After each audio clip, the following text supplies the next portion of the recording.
Good evening again. We're going to be talking about a very important part of our body now. It's our heart. No wonder the proverb says, keep the heart with all diligence, because out of it are the issues of life. So that's two things we're talking about there, the heart and the issues of life. The issues of life, of course, is the blood. And the heart loves it when the blood is nice and thin. And we don't need to thin the blood with rat poison, warfarin. And we don't need to thin the blood with aspirin, because the most recent research out shows that it causes brain bleeds. And what are brain bleeds? There's a big contributing factor to Alzheimer's. No, there are ways to keep the blood thin. So let's begin by looking at blood thinners. And I'll tell you a story to illustrate. I had a man ring me up and he was 45. He said, Barbara, he said, I'm wondering if you can help me. I'm on warfarin. Because you know warfarin is rat poison and it causes the rats to bleed to death, but they don't give human beings quite so much to cause them to bleed to death. But watch out if you cut yourself, because it's very hard to stop bleeding. And a doctor will never operate on you while you're on warfarin, because you'll bleed to death on the table. Bit scary, isn't it? He said, I'm on warfarin and it's just knocking me about, something terrible. I said, why have they got you on warfarin? He said, I've got a clot in my leg. I said, what happened? See, you've always got to put the detective hat on. He said, well, I was playing tennis and I moved a certain way and my muscle tore. And he said it was painful for days. I eventually went to the doctor. He did a scan and there was a clot there. And the doctor said, we've just discovered you've got a clotting disease. And he said, well, if I've got a clotting disease, won't clots be everywhere? Well, they did a full scan on and there was only a clot there. You know who I think the clot is. But, you know, there are good plumbers, bad plumbers, good painters, not so good painters. And it's same in every profession. There are some very good doctors, absolutely. So you just got to source out the good ones, like you do with anything you do in your house, and especially in this house. I said to him, tell me what happened around this, because you don't just twist your leg and your muscle tears and you get a clot.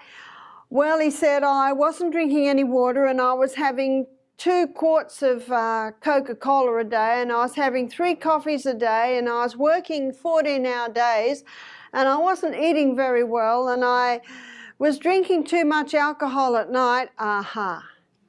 Can you see cell integrity was drastically diminished, so when he twisted a certain way, the cells just couldn't hold it together, and his blood was already so clumped from all of those things, it just clumped in one section there, and now the doctor had him on warfarin.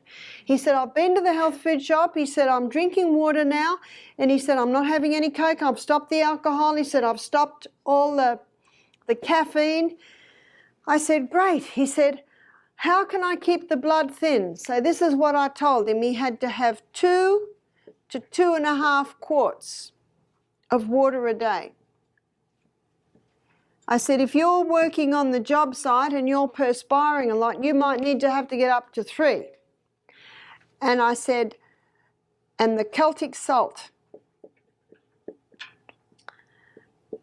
Now, Celtic salt contains 82 minerals.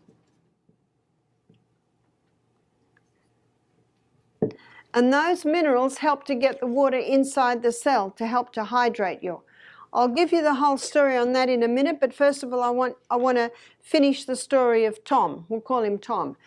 And then I said cayenne pepper. Cayenne pepper is a remarkable herb. It opens up the blood vessels, it thins the blood, it can even repair damaged arterial walls. So he was having cayenne pepper.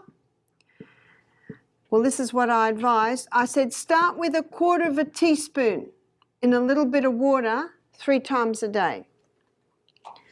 I said, as you get used to it, you can get up to 1/2 teaspoon. Garlic. Have it in your food. Have it on everything. Ginger.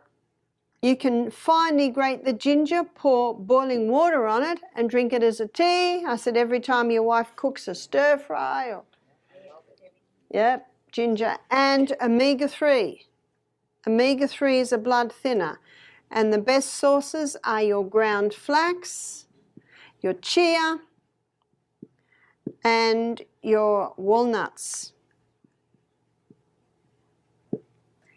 So he began to implement that.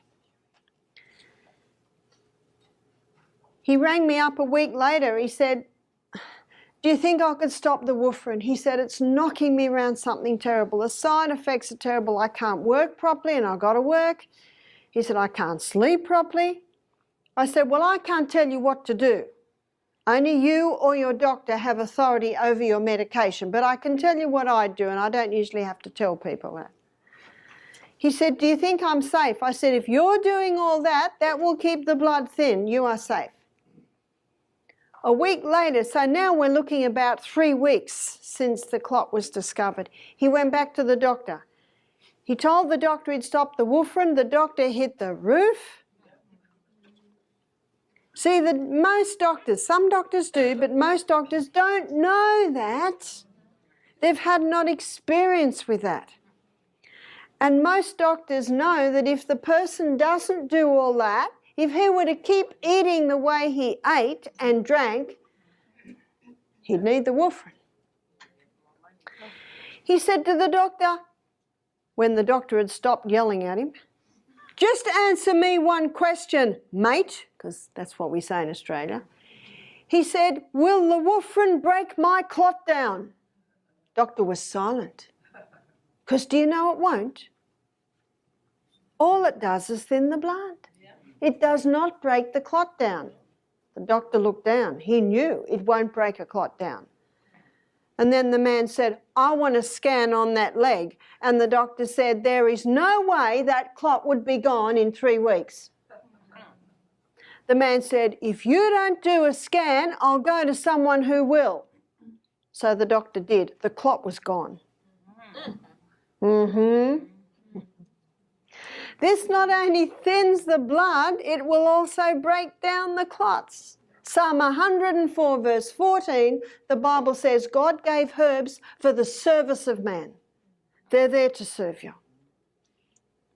They're your best blood thinners. Now you could have 5 gallons of water, 2 cups of salt, 2 cups of cayenne pepper. You see what I'm saying? You could absolutely overload yourself with that and your blood would not get so thin you would bleed to death. Isn't that remarkable? Because of Psalm 104 verse 14. God gave herbs for the service of man. In fact, medicine calls it synergism. They work with the needs of the body. Herbs come in and say, where would you like me? What would you like me to do? Drugs come in and say, get out of my way, I've got a job to do whether you need it or not.